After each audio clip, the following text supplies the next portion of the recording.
Hi everyone, today we are going to see this cube. It is a Rubik's cube. You know very well, it is a three-dimensional one.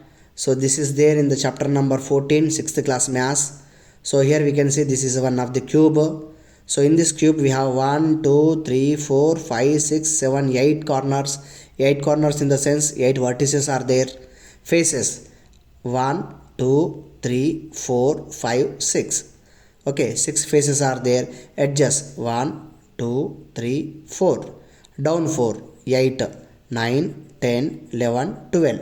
12 edges are there. So, for the maths point of view, 6th class 14th chapter they will ask how many vertices are there, how many edges are there, and how many corners are there. Corners in the sense vertices, edges and centers.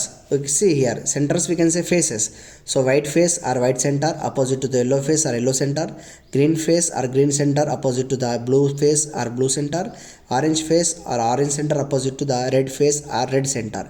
In this manner total 6 faces are there. So this is the information for the three-dimensional cube 6th class chapter number 14, understanding 2D and 3D shapes. Okay, hope you understand.